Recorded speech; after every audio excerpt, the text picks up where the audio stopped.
vous propose aujourd'hui de faire un petit point sur mes semis d'automne. Donc là, j'utilise des plaques Magellan. Je vais vous montrer ça dans quelques instants. Et grâce à ces plaques, j'ai préparé mes différents semis. Alors, qu'est-ce que l'on a pour ce mois de septembre et comment je vais procéder au plantage de mes premiers semis pour cet automne? C'est parti! Alors, qu'est-ce que nous avons? Alors, voici mes semis d'automne. J'utilise des plaques Magellan de différents diamètres. C'est pas donné comme matériel, mais ça reste du matériel de très bonne qualité que vous allez garder certainement toute votre vie si vous y faites un petit peu attention. Donc vraiment, je vous invite à utiliser ce matériel-là. C'est pas du placement de produit, j'utilise ce qu'il y a sur le marché et je suis très satisfait de ces plaques. Je pense que je vais en racheter en plus cette année. Donc, qu'est-ce que j'ai planté et qu'est-ce que vous pouvez planter? Est-ce qu'il est tard? Non, il n'est pas tard. Vous pouvez encore faire de la mâche, de l'épinard, de la mâche. En pleine terre ou en godet, comme vous voulez. Moi, pour éviter de me les faire manger par les gastéropodes, je préfère faire cette technique-là. Vous pouvez encore faire de la salade. Alors attention à la salade, plutôt de la salade qui résiste. Là, c'était de la roquette, vous pouvez encore en faire. C'est l'objet de la vidéo, puisque vous verrez comment je les ai plantés avec ma technique, justement en démotant. Donc de la salade. Ici, j'ai un peu de chou. Le chou, je ne suis pas très confiant. Il est tard pour le chou. C'était pour m'amuser. Mais surtout, c'est le chou Mizuna qui, lui, va être bon, puisque lui, c'est un peu comme une salade. J'ai une grosse plaque ici que d'épinards. Et ici, j'ai une grosse plaque que de mâche. Donc, vous voyez, tous mes semis vont pouvoir partir en terre. Et justement, je vous montre là tout de suite comment planter mes semis qui ont germé, mes semis de roquette, directement en terre. Petit aparté, n'oubliez pas de vous abonner, mettez la petite cloche et vous abonner, ça peut que m'aider et aider ma toute petite chaîne. Allez, on continue. Je passe en voix off, tous mes voisins ont décidé de se mettre à bricoler, à couper, tailler. Donc voilà, je suis sur une zone sur laquelle j'avais précédemment des cultures en rotation. L'année dernière et même les années d'avant, ça fait au moins 3 ans que j'ai sur cette butte en permaculture de la tomate. Donc cette année, j'ai décidé de faire essentiellement des plantes comme des haricots. Donc j'ai commencé par épinards. Ensuite, je suis passé sur du petit pois, ensuite sur du haricot, salade. C'est la raison pour laquelle je mets quelques granules pour enrichir la terre.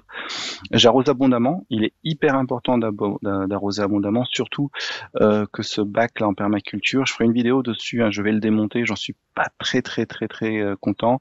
Je trouve qu'il draine énormément et la terre devient sèche très vite. J'humidifie aussi la plaque Magellan, donc c'est important aussi parce que pour démoter, il faut absolument que votre plaque soit bien humide. Vos plants développés, vous le verrez dans quelques instants, et votre plaque bien humide. Voilà, donc maintenant je vais commencer à démoter.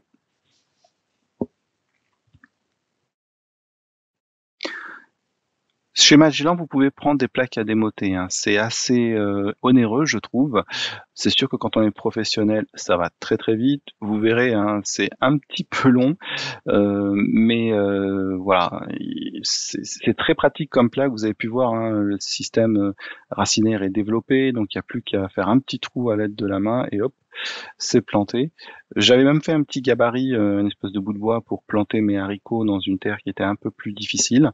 Mais là, vous avez vu la terre, il suffit juste de passer le doigt et on va chercher facilement 10 centimètres. Donc c'est ce que je fais, c'est que je plante à peu près sur une petite dizaine de centimètres la racine.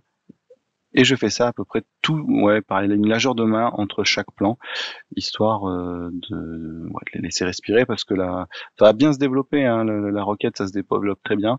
Donc j'en aurai un peu partout. Voilà, comme ça me paraît plutôt bien. Je le fais un peu au feeling. Et on continue pour chacun des plants. Alors c'est sûr que c'est un peu long. Je vais passer en mode accéléré. Allez, zou. Alors en mode accéléré, ça va très vite. C'est magique, si c'était comme ça en vrai. Donc voilà, aucune difficulté à démoter, vous voyez, il suffit juste de pousser le plant et vous le prenez et hop, vous le mettez en terre. C'est une technique vraiment que moi j'apprécie. Ça me fait vraiment gagner beaucoup de temps, cette plaque de chez Magellan. Je vous conseille vraiment d'avoir quelque chose de ce type-là. Et je vais en commander d'autres. Je pense des plus grosses pour tout ce qui est courgettes, des choses comme ça. Et puis maintenant, c'est l'arrosage qu'il faut refaire. Vous voyez, mes plants sont un petit peu chétifs, c'est normal, ils vont se réveiller. Donc je vais tout simplement arroser, les laisser comme ça, au bout d'une journée, vous verrez, ils seront beaucoup plus beaux. Voilà, la vidéo est finie, j'espère que ça va vous aider. Vous avez vu un petit peu ma technique, c'est très simple. Je vous souhaite une bonne fin de journée et un bon jardinage à tous. À bientôt!